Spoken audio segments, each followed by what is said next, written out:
Sorting and the Allocation of Social Esteem. Conant was aware of the risk that converting universities into sorting mechanisms could sow social discord, but he thought this risk could be avoided. His goal was to use testing and tracking to direct each person to the social role that made best use of his talents. He still assumed that only men's talents needed to be tested and tracked, but without implying that the most talented people were worthier than others.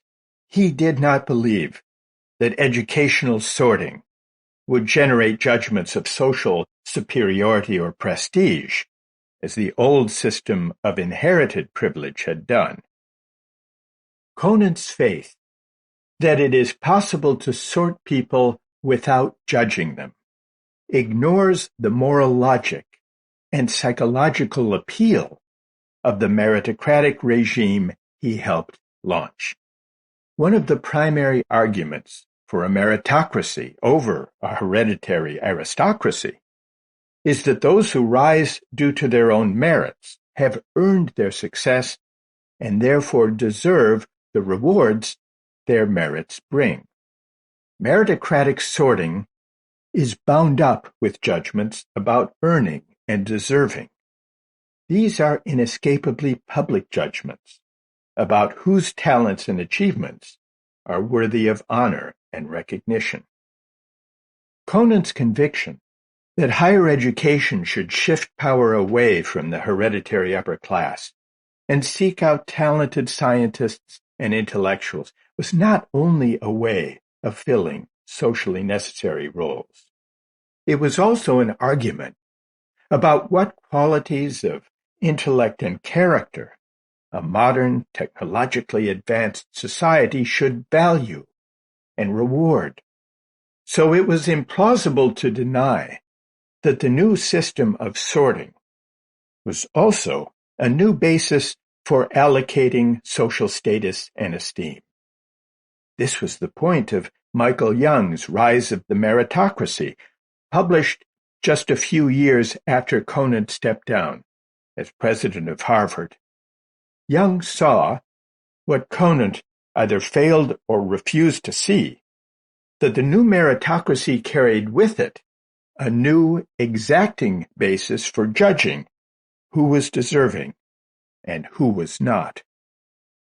Those following Conant, who helped carry out the meritocratic makeover of higher education, were explicit about the connection between sorting and judging. In a book entitled Excellence, 1961, John W. Gardner, a foundation president who would later serve as Secretary of Health, Education, and Welfare in Lyndon Johnson's administration, expressed the spirit of the new meritocratic age. Here's how he put it.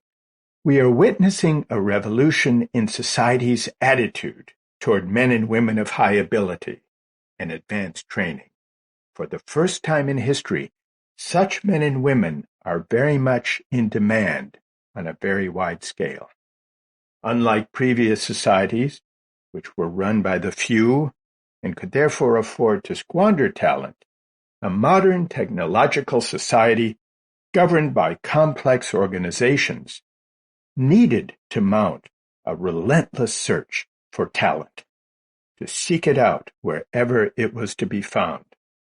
The imperatives of this great talent hunt, as he called it, now set the task for education to become a rigorous sorting out process.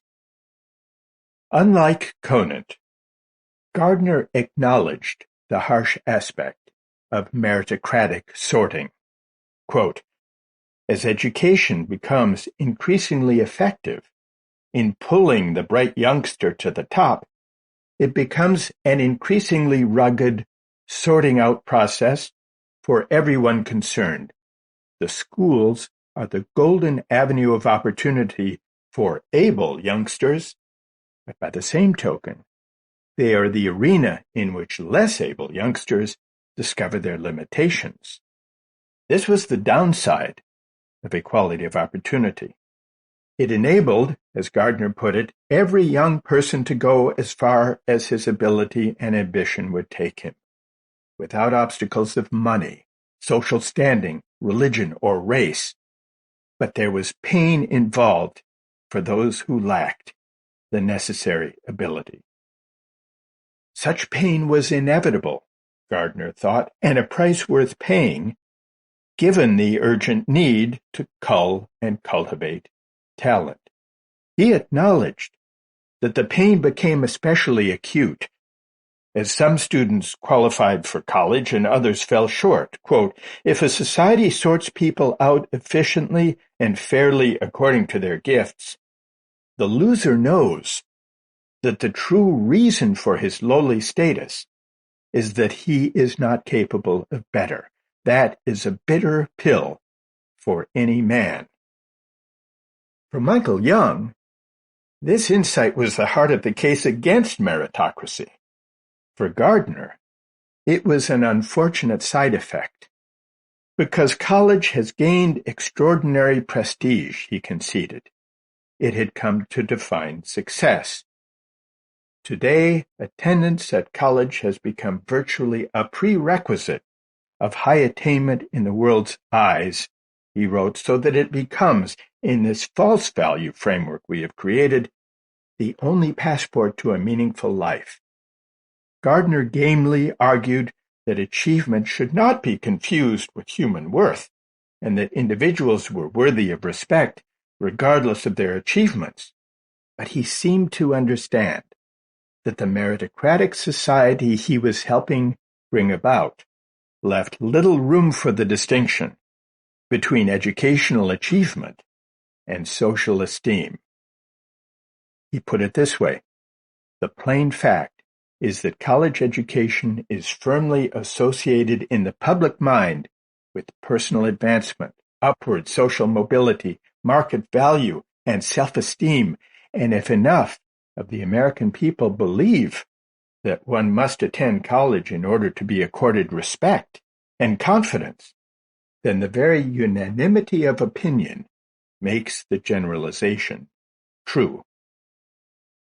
A few years later, Kingman Brewster, the president of Yale, also acknowledged the close connection between sorting students based on merit and turning college admission into a badge of social recognition and esteem. Brewster, who brought Yale into the meritocratic era, encountered resistance from influential members of his governing board to his attempts to base admission less on family legacy and more on academic talent. In 1966, Yale adopted need-blind admissions, which meant admitting students without regard for their financial need and providing them sufficient financial support to enroll. Brewster argued, shrewdly but insightfully, that the new policy would not only enable Yale to attract strong students from modest backgrounds, it would also increase Yale's appeal to wealthy students who would be drawn to a college known to accept students based on their merits, not their money. Now that the pocketbook was no longer relevant to admission, he wrote, the privileged took pride in the feeling that they had made it on the merits rather than on the basis of something ambiguously called background. Once, people took pride in sending their children to places where they could rub elbows with upper-class blue bloods. Now people took pride in sending their children to places that signified their superior merit. The shift to meritocratic admissions heightened the prestige of colleges that could attract the most outstanding students. Prestige was typically measured by the average SAT scores of the students they admitted, and also, perversely, by the number of applicants they were able to reject. Increasingly, colleges were ranked by their selectivity, and selectivity loomed larger in students' choices. Until the 1960s, college-bound students typically enrolled in places close to home. As a result, academic ability was spread broadly across a range of colleges and universities. But as the meritocratic recasting of higher education took form, college choice became more strategic. Students, especially those from high-income families, began to seek out the most selective college that would accept them. Carolyn M. Hawksby, an economist who studies higher education, calls this trend the resorting of higher education. The gap between highly selective and less selective colleges widened. Students with high SAT scores clamored for admission to the handful of colleges with other high-scoring students, and college admission became a winner-take-all competition. Although many assume that getting into college is harder today than in the past, this is not generally the case. The majority of colleges and universities in the United States accept most students who apply. Only at a narrow slice of elite colleges have admissions rates plunged in recent decades. These are the places that capture the headlines and animate the admissions frenzy that blights the teenage years of college-bound kids from affluent families. In 1972, as the resorting was already well underway, Stanford accepted 1/3 of those who applied. Today, it accepts less than 5%. Johns Hopkins, which accepted the majority of its applicants in 1988, now accepts only 9%. The University of Chicago experienced one of the most precipitous drops, from a 77% acceptance rate in 1993 to 6% in 2019. All told, 46 colleges and universities now accept fewer than 20% of applicants.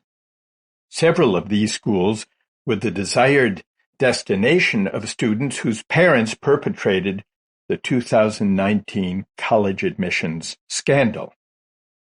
But only 4% of U.S. undergraduates attend these hyper-selective colleges. More than 80% attend schools that accept more than half of their applicants. What accounts for the resorting that over the past 50 years has concentrated high-scoring students in a relatively small group of highly selective colleges? Hawksby offers an economist's explanation.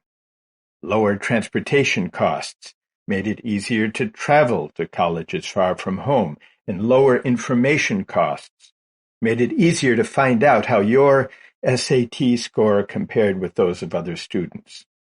In addition, the most prestigious colleges spend more on the education of each student.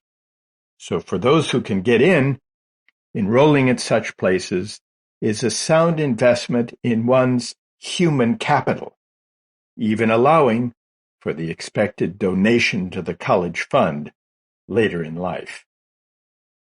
But the fact that this resorting coincided with the meritocratic transformation of higher education suggests a further explanation.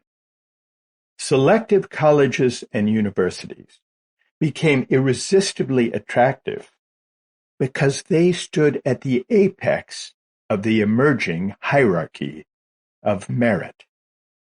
Prompted by their parents, ambitious, well-off students flooded the gates of prestigious campuses, not only because they wanted to study in the company of academically gifted students, but because these colleges conferred the greatest meritocratic prestige.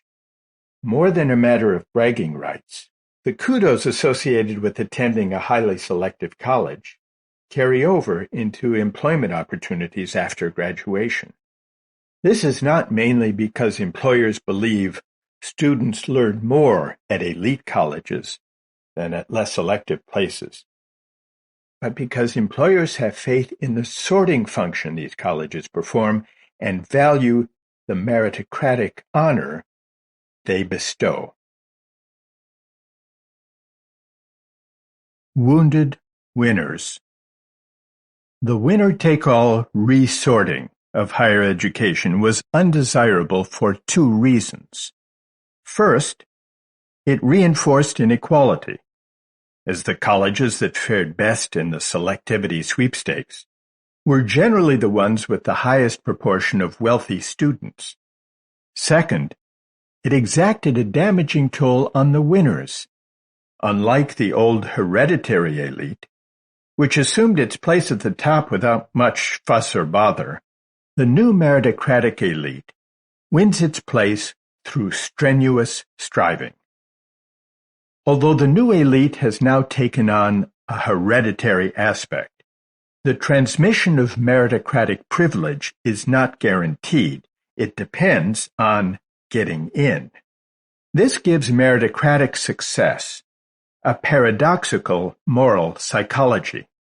Collectively and retrospectively, its results are almost preordained, given the overwhelming predominance on elite campuses of affluent kids.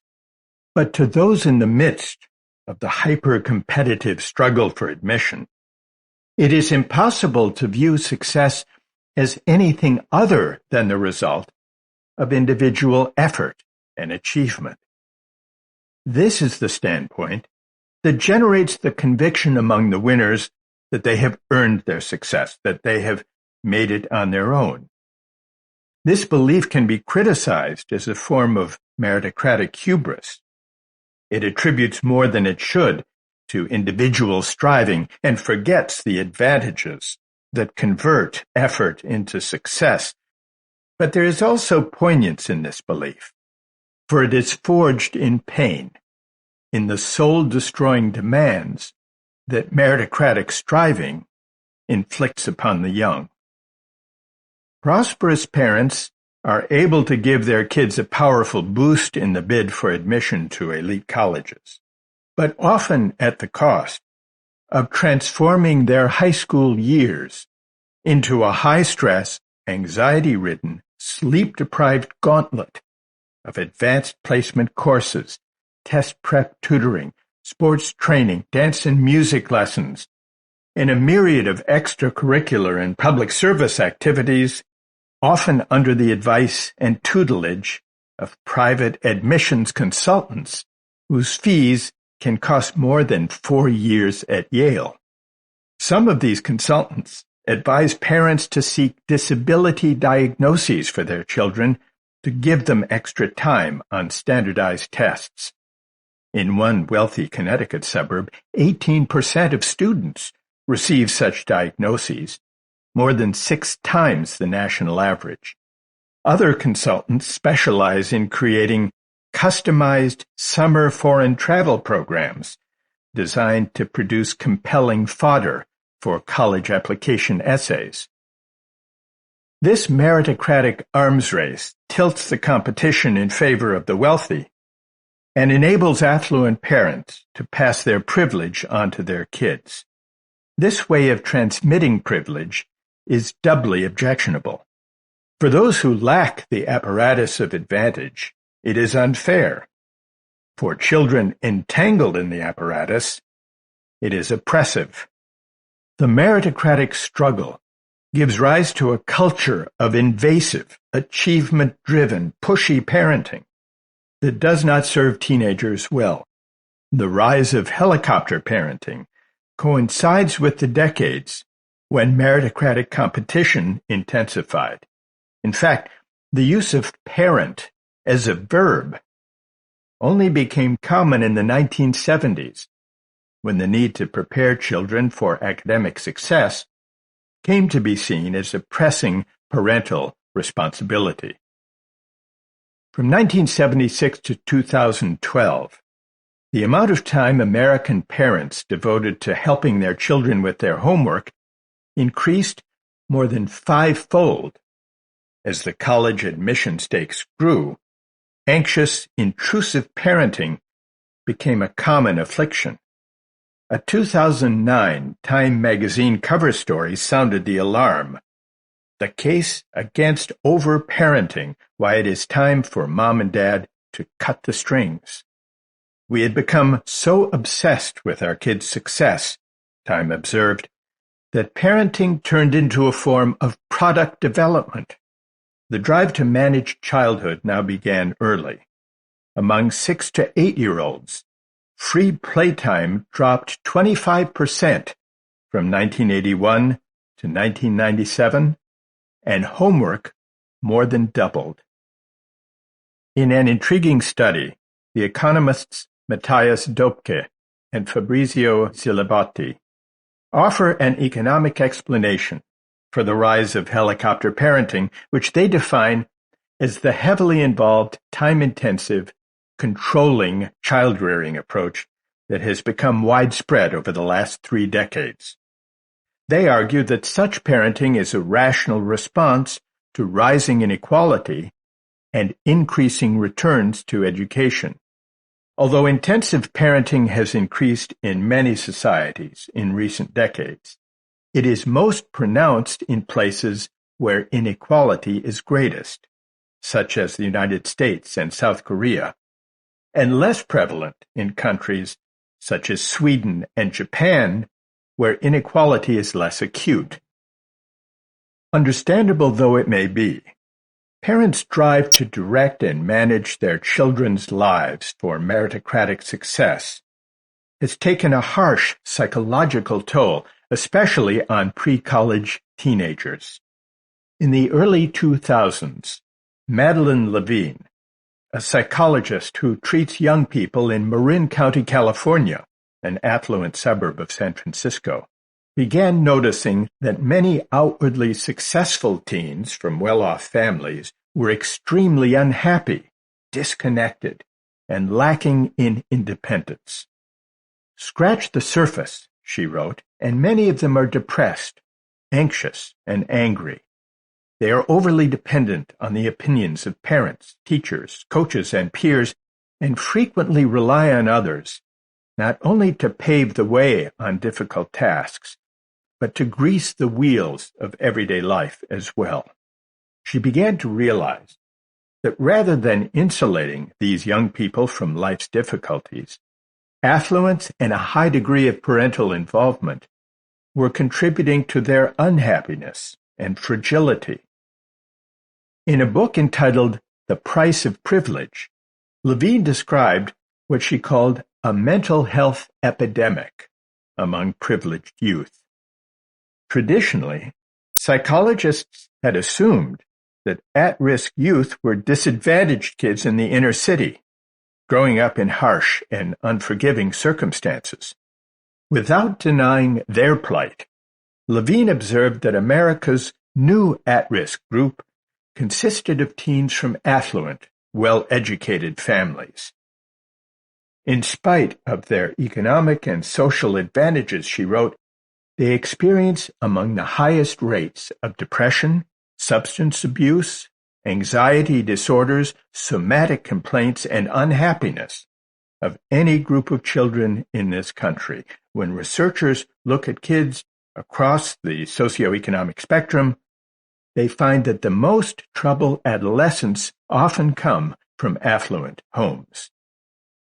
Levine cited research by Sunia S. Luther, who has documented the counterintuitive notion that upper-middle-class youth, who are en route to the most prestigious universities and well-paying careers in America, suffer higher rates of emotional distress than other teens, a pattern that continues once they reach college.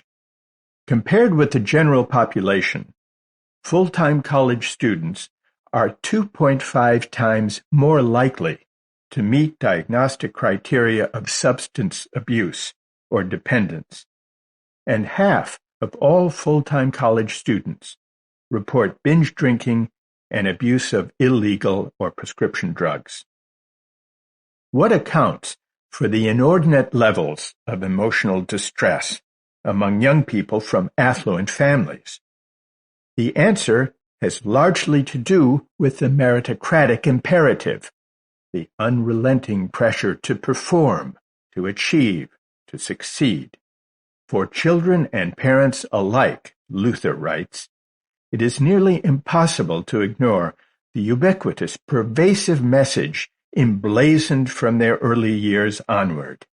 There is one path to ultimate happiness, having money, that in turn comes from attending prestigious colleges. Those who prevail on this battlefield of merit emerge triumphant but wounded. I see this in my students. The habit of hoop jumping is hard to break. Many still feel so driven to strive that they find it difficult to use their college years as a time to think, explore, and critically reflect on who they are and what is worth caring about. An alarming number struggle with mental health issues. The psychic toll of navigating the meritocratic gauntlet is not restricted to the Ivy League. A recent study of 67,000 undergraduates at more than 100 colleges in the United States found that college students face unprecedented levels of distress, including rising rates of depression and anxiety. 1 in 5 college students reported thoughts of suicide in the previous year, and 1 in 4 was diagnosed or treated for a mental health disorder. The suicide rate among young people ages 20 to 24 increased 36% from 2000 to 2017. More now die from suicide than homicide. Beyond these clinical conditions, psychologists have found a subtler affliction bearing down on this generation of college students, a hidden epidemic of perfectionism. Years of anxious striving leave young people with a fragile sense of self-worth, contingent on achievement, and vulnerable to the exacting judgments of parents, teachers, admissions committees, and ultimately themselves. Irrational ideals of the perfect self have become desirable, even necessary, in a world where performance, status, and image define a person's usefulness and value, write Thomas Curran and Andrew P. Hill, the authors of the study. Surveying more than 40,000 American, Canadian, and British college students, the authors report a sharp increase in perfectionism from 1989 to 2016, including a 32% increase in perfectionist attitudes tied to social and parental expectations. Perfectionism is the emblematic meritocratic malady. At a time when young people are relentlessly sorted, sifted, and ranked by schools, universities, and the workplace, the authors write, neoliberal meritocracy places a strong need to strive, perform, and achieve at the center of modern life. Success or failure at meeting the demand to achieve comes to define one's merit and self-worth. Those who tend the levers and pulleys of the meritocracy machine are not unaware of its human costs. In an honest, insightful essay about the risk of burnout, Harvard College admissions officers worried that those who spend their high school and college years jumping through hoops of high achievement wind up as, quote, dazed survivors of some bewildering lifelong boot camp. The essay, first published in 2000, is still posted as a kind of cautionary tale on the Harvard admissions website. Still hoop jumping. Having fomented and rewarded achievement mania by their admissions policies, elite colleges do little to dial it back once students arrive on campus. The instinct for sorting and competing invades college life, where students reenact the ritual of accepting and rejecting. Here's an example. Harvard College has more than 400 extracurricular clubs and organizations. Some, such as the orchestra and varsity football team, require certain abilities and so legitimately hold tryouts. But today, comping, or competing for admission to student organizations, whether or not they demand special skills, has become commonplace. The culture of comping is so extreme that some students experience freshman year as Rejection 101, a lesson in dealing with the disappointment of failing to make the cut. Like the colleges themselves, the student organizations boast about their low acceptance rates. The Harvard College Consulting Group declares itself the most selective pre-professional student group on Harvard's campus, with an acceptance rate below 12%. The Crimson Key Society, which organizes Freshman Orientation Week and runs campus tours, also advertises its selectivity. Only 11.5% of applicants are accepted. We don't want to just put anyone in front of tourists, the Society's comp director explains. But the need for talent seems less compelling than the impulse to reenact the trauma and the rush of meritocratic competition. You jump through this huge hoop of getting into Harvard, a first-year student told the Harvard Crimson, and you just want to jump through more to get this adrenaline going again. The rise of the comping culture illustrates the conversion of college into basic training for a competitive meritocracy, an education in packaging oneself and applying for stuff. This in turn reflects a broader shift in the role of colleges and universities. Their credentialing function now looms so large that it overwhelms their educational function. The sorting and striving crowd out teaching and learning. College deans and presidents abet this tendency by saying, as if self-effacingly, that students learn more outside their classes than in them. This could mean, and perhaps once meant, that students learn from their classmates through informal, ongoing discussion of questions that arise in their courses and readings. But increasingly, it refers to networking. Closely akin to the comping and networking is obsessing about grades. Although I cannot prove that students' preoccupation with grades has intensified in recent decades, it certainly feels that way.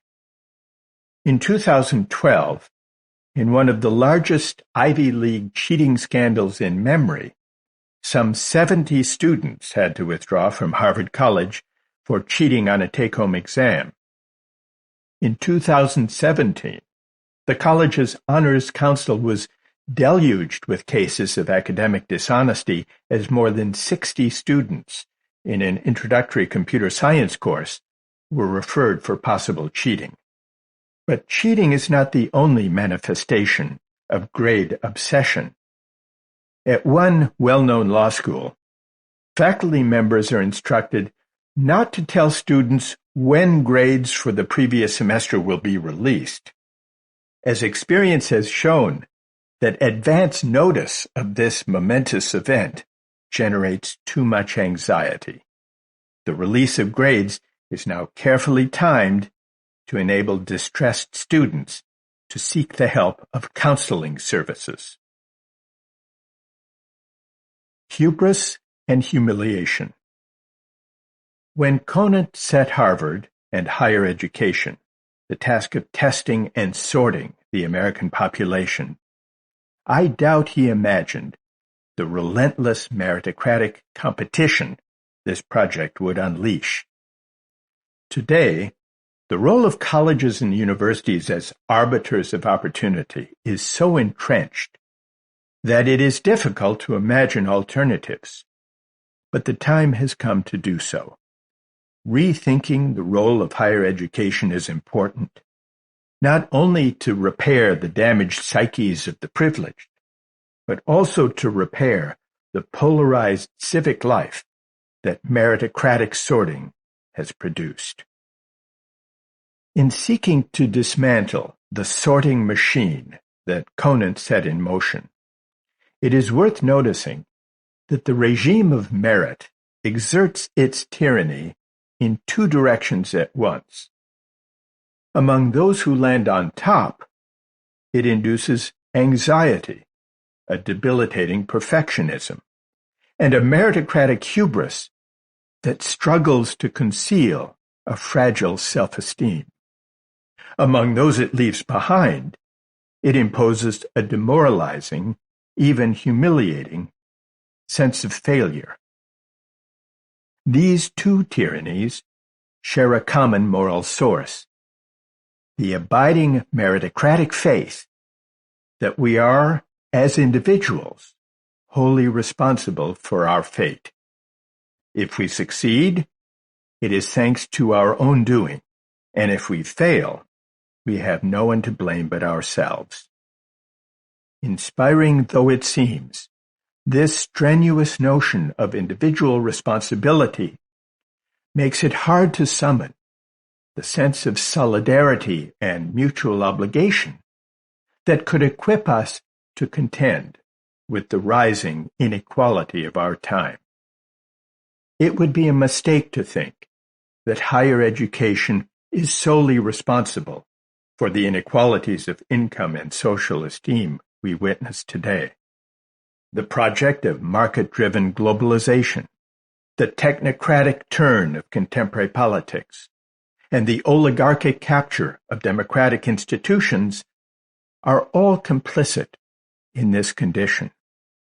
But before turning in Chapter 7 to the vexed question of work in a globalized economy, it is worth considering what might be done to alleviate the harsh effects of meritocratic sorting, and to do so from both directions, attending to the wounds it inflicts on those it picks out as winners, and to the indignities it inflicts on those it marks as losers. Consider first a modest proposal for reforming college admission, if only to illustrate how we might begin to ease the debilitating cycle of sorting and striving. A lottery of the qualified. One approach to reform would seek to improve access to elite colleges by reducing reliance on the SAT and by eliminating preferences for legacies, athletes, and donor children. Although such reforms would make the system less unfair, they do not challenge the notion of higher education as a sorting project, whose role is to seek out talent and allocate opportunity and rewards to those who possess it. But the sorting project is the problem. Making it more truly meritocratic entrenches it more deeply. So consider this instead. Each year, more than 40,000 students apply for the roughly 2,000 places that Harvard and Stanford have to offer. Admissions officers tell us that a great many of those who apply are qualified to do the work at Harvard or Stanford and do it well. The same is presumably true at the dozens of selective colleges and universities that attract many more qualified applicants than they are able to accept. In 2017, 87 colleges and universities accepted fewer than 30% of applicants. As early as 1960, when the number of applicants was less daunting, a longtime member of Yale's admission committee was quoted as saying, "You sometimes have the nasty feeling that you could take all the thousands of applicants and you could throw them down the stairs, pick up any 1,000, and produce as good a class as the one that will come out of the committee meeting." My proposal takes that suggestion seriously. Of the 40,000 plus applicants, winnow out those who are unlikely to flourish at Harvard or Stanford, those who are not qualified to perform well and to contribute to the education of their fellow students. This would leave the admissions committee with, say, 30,000 qualified contenders, or 25,000, or 20,000, rather than engage in the exceedingly difficult and uncertain task of trying to predict who among them are the most surpassingly meritorious. Choose the entering class by lottery.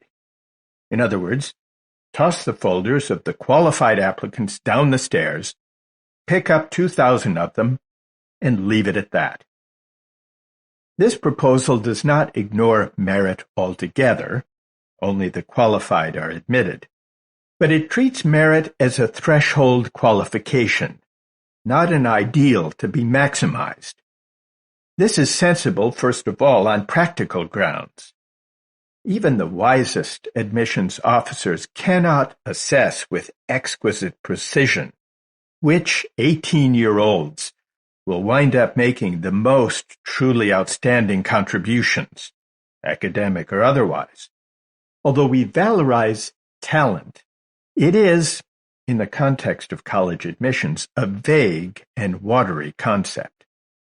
Perhaps it is possible to identify a math prodigy at an early age, but talent in general is a more complicated, less predictable thing. Consider how difficult it is to assess even more narrowly defined talents and skills. Nolan Ryan, one of the greatest pitchers in the history of baseball, holds the all-time record for most strikeouts and was elected on the first ballot to baseball's Hall of Fame. When he was 18 years old, he was not signed until the 12th round of the baseball draft. Teams chose 294 other, seemingly more promising players before he was chosen. Tom Brady, one of the greatest quarterbacks in the history of football, was the 199th draft pick. If so circumscribed a talent as the ability to throw a baseball or a football is hard to predict with much certainty, it is folly to think that the ability to have a broad and significant impact on society or on some future field of endeavor can be predicted well enough to justify fine-grained rankings of promising high school seniors. But the most compelling reasons for a lottery of the qualified is to combat the tyranny of merit. Setting a threshold of qualification and letting chance decide the rest would restore some sanity to the high school years and relieve, at least to some extent, the soul-killing, resume-stuffing, perfection-seeking experience they have become. It would also deflate meritocratic hubris by making clear what is true in any case, that those who land on top do not make it on their own, but owe their good fortune to family circumstance and native gifts that are morally akin to the luck of the draw. I can imagine at least 4 objections. First, what about academic quality? That depends on setting the right threshold. I have a hunch that, at least for the top 60 or 80 colleges and universities, the quality of classroom discussion and academic performance would not be noticeably different. My hunch could be wrong, but there is an easy way to find out. begin with an experiment. Admit half the class using the existing system and half by a lottery of the qualified, and then compare academic performance at the time of graduation and career success some years later. Stanford actually came close to trying this experiment in the late 1960s, but the plan was scuttled due to opposition by the Dean of Admissions. Second, what about diversity? In principle, the lottery could be adjusted to ensure diversity along any particular dimension a college deemed compelling by assigning each student in a favored category 2 lottery tickets, or 3. This could produce the desired diversity without giving up on the aspect of chance. One variation worth considering: to counteract the hereditary tendency of meritocratic admissions as currently practiced, colleges could first admit a certain number of qualified applicants whose parents did not attend college, and then run the lottery. Third, what about legacies and donor children? Ideally, colleges should stop giving preference to children of alumni. But for colleges that want to continue to do so, they could assign each alumni child 2 lottery tickets rather than 1, as with diversity categories above, or more if the college deemed it necessary. It is worth noting that to replicate the current rate of legacy admissions, some schools would have to assign each alumni child 5 or 6 lottery tickets. This would at least make vivid the advantage they are conferring on privileged kids, and perhaps prompt debate about whether such preferences should continue. Favoritism for children of big donors who are not alumni should also be eliminated. But if colleges cannot resist the financial benefit of selling some places in the entering class, they could simply set aside a handful of seats to be auctioned off or sold outright. This would be a more honest way of acknowledging the compromises some colleges currently make under cover of merit. As in the current system, the recipients of the bought places would not be publicly identified, but at least they would no longer be buying a bogus presumption of superior merit. Fourth, wouldn't admission by lottery render selectivity less meaningful and so erode the prestige of the top colleges and universities? Yes, perhaps. But is this really an objection? Only if you believe that the prestige-driven resorting of higher education in recent decades has improved the quality of teaching and learning. But this is highly doubtful. Drawing high-scoring students from a broader range of colleges across the country into a smaller circle of hyper-selected places has deepened inequality, but done little, if anything, to improve education. The anxious striving and hoop jumping that meritocratic sorting has induced has rendered students less open to the exploratory character of a liberal arts education. Scaling back the sorting and the prestige-mongering would be a virtue, not a drawback, of the lottery system. If a sizable number of elite colleges and universities began admitting qualified students by lottery, they would alleviate, at least to some degree, the stress of high school years. College-bound teenagers and their parents would realize that beyond demonstrating the ability to perform well in college-level courses, students would no longer need to devote their adolescence to an arms race of activities and achievements designed to impress admissions committees. Helicopter parenting might recede, to the benefit of the emotional well-being of parents and children alike. Spared the scars of the battlefield of merit, young people might arrive in college less prone to hoop jumping and more open to personal and intellectual exploration. These changes would ease the damage the tyranny of merit inflicts on the winners. But what about everyone else? Only about 20% of graduating high school seniors are swept up in the frenzy to get into prestigious colleges. What about the 80% who attend less competitive universities or two-year community colleges or none at all? For them, the tyranny of merit is not about a soul-killing competition for admission, but about a demoralizing world of work that offers meager economic rewards and scant social esteem to those who lack meritocratic credentials. Dismantling the sorting machine.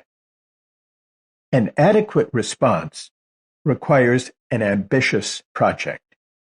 We should power down the meritocratic sorting machine by lowering the stakes of winning admission to highly selective colleges and universities. More broadly, we should figure out how to make success in life less dependent on having a four-year college degree. Any attempt to honor work must begin by taking seriously the various forms of learning and training that prepare people to undertake it. This means reversing the retreat from public higher education, overcoming the neglect of technical and vocational education, and breaking down the sharp distinction in funding and prestige between four-year colleges and other post-secondary educational settings. One impediment to reducing meritocratic sorting in higher education is that, in the United States at least, much of it is carried out by private colleges and universities. Nevertheless, these institutions, private though they are, rely on substantial federal funding, especially for student financial aid and federally sponsored research. In some cases, they hold vast endowments, which generate income that is traditionally tax-exempt. The Republican tax bill of 2017 imposed a tax on the endowment income of a small number of wealthy colleges. In principle, the federal government could use this leverage to require private colleges and universities to expand enrollment, admit more students from disadvantaged backgrounds, or even to adopt some version of the admissions lottery proposal. It is unlikely, however, that such measures would by themselves lower the stakes of getting in to at least one selective college. Of greater significance would be measures to broaden access to four-year public colleges and universities, and to devote greater support to community colleges, technical and vocational education, and job training. These are, after all, the educational settings in which the majority of Americans learn the skills they need to make a decent living. Government funding for state colleges and universities has fallen in recent decades, and tuition has increased, to the point where the public character of these institutions is in doubt. In 1987, public colleges received 3 times more revenue per student from state and local governments than from tuition. But as government funding fell, tuition rose. By 2013, public higher education derived as much of its revenue from tuition as from state and local support. Many leading public universities are now public in name only. At the University of Wisconsin-Madison, for example, only 14% of the budget comes from state appropriations. At the University of Virginia, state funding accounts for just 10% of the budget. At the University of Texas at Austin, State appropriations provided 47% of the budget in the mid-1980s. Today, only 11%. Meanwhile, the share from tuition increased more than fourfold. As public support recedes and tuition rises, student debt has skyrocketed. Today's generation of students set out on their careers burdened by a mountain of debt. Over the past 15 years, the total amount of student loan debt increased more than fivefold. By 2020, it exceeded $1.5 trillion. The most glaring indication of the meritocratic tilt in college finance is the gap between federal support for higher education and support for technical and vocational training. Isabel Sawhill, an economist at the Brookings Institution, offers a striking account of the disparity. Contrast the small amount being spent on employment and training, she writes, with the amount spent on higher education in the form of grants, loans, and tax credits for the academic year 2014 to 15. A total of $162 billion was spent to help people go to college. In contrast, the Department of Education spends about $1.1 billion annually on career and technical education. Sawhill adds that even combining career and technical education funding with expenditures to help displaced workers find new jobs, we are only spending about $20 billion per year on these work-related programs at the federal level. The amount the U.S. spends on training or retraining workers is not only small compared with the amount we spend on higher education, it is also minuscule compared with the amounts other countries spend. Economists speak of active labor market policies to describe government programs that help equip workers with the skills the job market needs. Such policies respond to the fact that the labor market doesn't work smoothly on its own. Training and placement programs are often needed to help workers find jobs suited to their skills.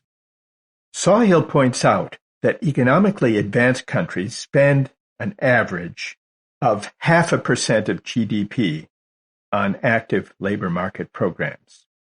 France, Finland, Sweden, and Denmark spend more than 1% of GDP on such programs. The U.S. spends only about 0.1%, less than we spend on prisons. The American indifference to active labor market policies may reflect the market faith that supply and demand, in this case for labor, automatically align without outside help, but it also reflects the meritocratic conviction that higher education is the primary avenue to opportunity. One reason the United States may have neglected employment and training, Sawhill writes, is because the emphasis has been on financing higher education. The assumption seems to be that everyone needs to go to college.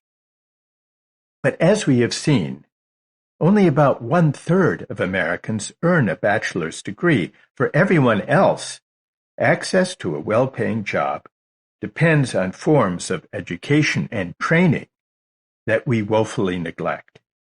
Despite its aspirational appeal, the meritocratic insistence that a 4-year college degree is the gateway to success distracts us from taking seriously the educational needs of most people.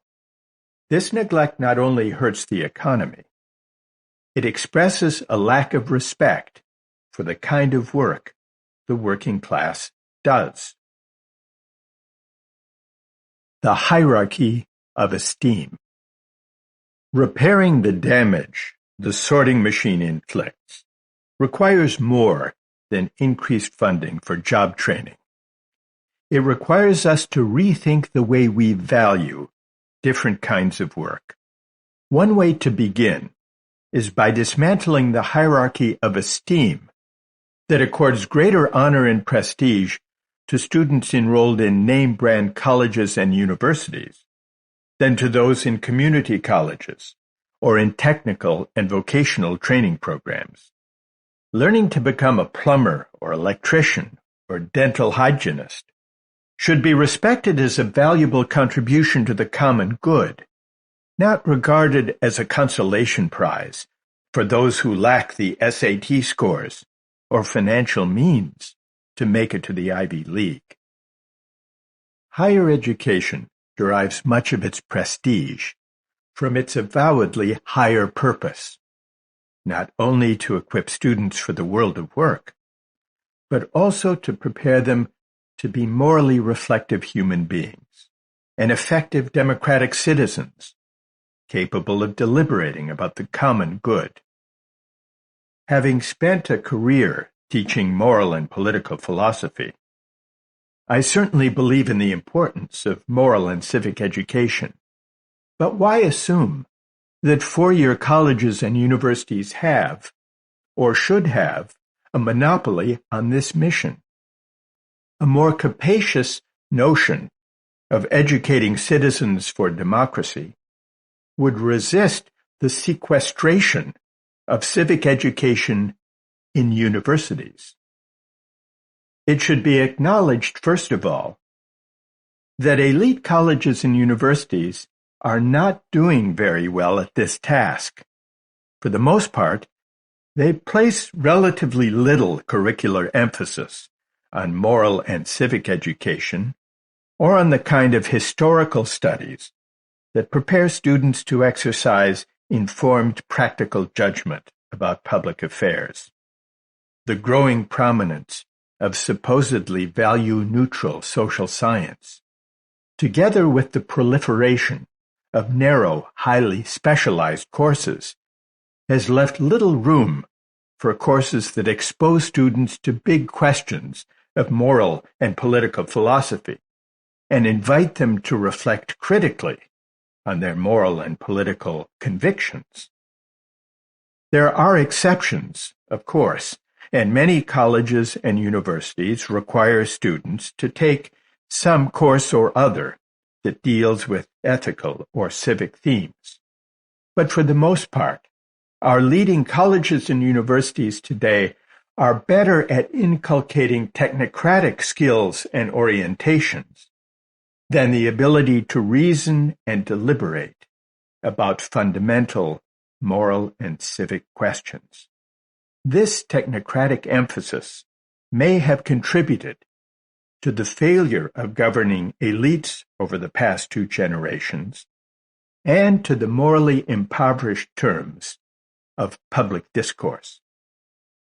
But even if my assessment of the state of moral and civic education at elite colleges is too harsh, there is no reason why four-year colleges should be the sole setting for courses in moral reasoning and civic argument. Civic education out of doors, so to speak, has a long tradition. An inspiring example is the demand made by the Knights of Labor, one of America's first major labor unions, for reading rooms in factories so that workers could inform themselves about public affairs. This demand grew out of a Republican tradition that viewed civic learning as embedded in the world of work. As the cultural historian Christopher Lasch observed, foreign visitors to America in the 19th century were struck by its broad equality of condition. By this they meant neither an equal distribution of wealth, nor even the opportunity to rise, but rather an independence of mind and judgment that put all citizens on a roughly equal footing. Lasch writes, Citizenship appeared to have given even the humbler members of society access to the knowledge and cultivation elsewhere reserved for the privileged classes. Labor's contribution to the general well-being took the form of mind as well as muscle. American mechanics, it was said, are not untaught operatives, but an enlightened, reflective people who not only know how to use their hands, but are familiar with principles. Mechanics magazines return to this theme again and again. Lash makes the broader point that the egalitarian character of American society in the 19th century was less about social mobility than the general diffusion of intelligence and learning across all classes and vocations. This is the kind of equality that meritocratic sorting destroys. It seeks to concentrate intelligence and learning in the citadel of higher education and promises access to the citadel through a fair competition. But this way of allocating access to learning undermines the dignity of labor and corrupts the common good. Civic education can flourish in community colleges, job training sites, and union halls, as well as on ivy-strewn campuses. There is no reason to suppose that aspiring nurses and plumbers are less suited to the art of democratic argument than aspiring management consultants. Chastening merits hubris. The most potent rival to merit, to the notion that we are responsible for our lot and deserve what we get, is the notion that our fate exceeds our control, that we are indebted for our success and also for our troubles to the grace of God or the vagaries of fortune or the luck of the draw. The Puritans found, as we saw in chapter 2, that a thoroughgoing ethic of grace is almost impossible to sustain. The Puritans found, as we saw in chapter 2, that a thoroughgoing ethic of grace is almost impossible to sustain, living by the belief that we have no hand in whether we will be saved in the next world or successful in this one, is hard to reconcile with the idea of freedom and with the conviction that we get what we deserve. This is why merit tends to drive out grace. Sooner or later, the successful assert and come to believe that their success is their own doing, and that those who lose out are less worthy than they. But even in its triumph, the meritocratic faith does not deliver the self-mastery it promises, nor does it provide a basis for solidarity. Ungenerous to the losers and oppressive to the winners, merit becomes a tyrant, and when it does, we can enlist its ancient rival to rein it in. This is what, in one small domain of life, the admissions lottery tries to do. It summons chance to chasten merit's hubris. Reflecting on the tyranny that merit inflicts on affluent, competitive kids brings to mind two experiences from my own teenage years. The mania for sorting and tracking filtered down into the public junior high school and high school I attended in Pacific Palisades, California, in the late 1960s. So heavily tracked were these schools that despite the fact that some 2,300 students attended my high school, I found myself constantly in the company of the same 30 or 40 kids in the top track. My 8th grade math teacher took tracking to an extreme. The class may have been algebra or geometry, I don't remember which. But I do remember the seating arrangement. 3 of the 6 rows were so-called honors rows, in which students were seated in precise order of their grade point average. This meant that seating assignments changed with each test or quiz. To heighten the drama, the teacher announced the new seating arrangement before handing back each graded exercise. I was good in math, but not the best. I typically shuttled between the second desk and the 4th or 5th. A girl named Kay, a math whiz, almost always occupied the first desk. As a 14-year-old kid, I thought this was how school worked. The better you did, the higher you were ranked. Everyone knew who the best math students were and who had triumphed or bombed on this or that quiz. Although I didn't realize it at the time, this was my first encounter with meritocracy. By the time we reached 10th grade, the tracking and ranking was taking its toll. Most of the top track students had become obsessed with grades, not only our own, but everyone else's too. We were intensely competitive, so much so that our preoccupation with grades threatened to swamp our intellectual curiosity. My 10th grade biology teacher, Mr. Farnham, a wry bow-tied man whose classroom teemed with snakes, salamanders, fish, mice, and other fascinating wildlife, found this troubling. One day he gave us a pop quiz. He told us to take out a piece of paper, number from 1 to 15, and answer true or false. When students complained that he had not given us any questions, he told us to think of a statement for each question and write down whether it was true or false. Students asked anxiously whether this arbitrary quiz would be graded and whether it would count. Yes, of course, he said. At the time, I found this an amusing, if eccentric, classroom joke. But in retrospect, I see that Mr. Farnham was trying, in his way, to push back against the tyranny of merit. He was trying to get us to step back from the sorting and the striving long enough to marvel at the salamanders. 7. Recognizing work.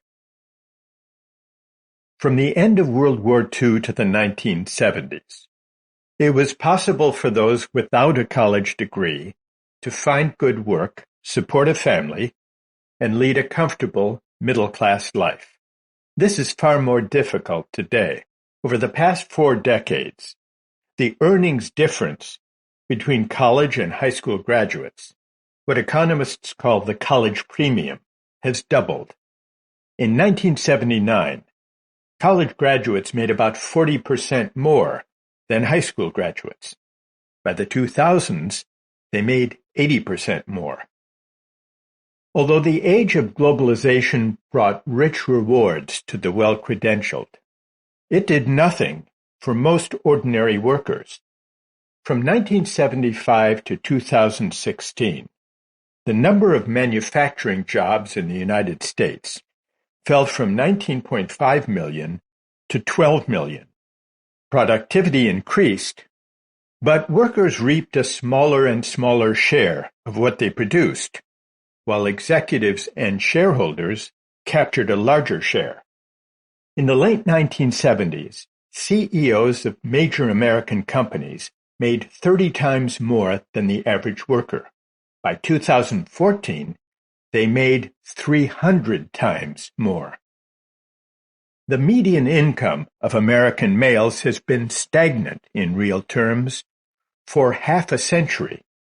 Although per capita income has increased 85% since 1979, white men without a four-year college degree make less now in real terms than they did then. Eroding the dignity of work. It is not surprising that they are unhappy, but economic hardship is not the only source of their distress. The meritocratic age has also inflicted a more insidious injury on working people, eroding the dignity of work. By valorizing the so-called brains it takes to score well on college admissions tests, the sorting machine disparages those without meritocratic credentials. It tells them that the work they do, less valued by the market than the work of well-paid professionals, is a lesser contribution to the common good, and so less worthy of social recognition and esteem. It legitimates the lavish rewards the market bestows on the winners and the meager pay it offers workers without a college degree. This way of thinking about who deserves what is not morally defensible. For reasons we explored earlier, it is a mistake to assume that the market value of this or that job is the measure of its contribution to the common good. Recall the richly compensated meth dealer and the modestly paid high school teacher.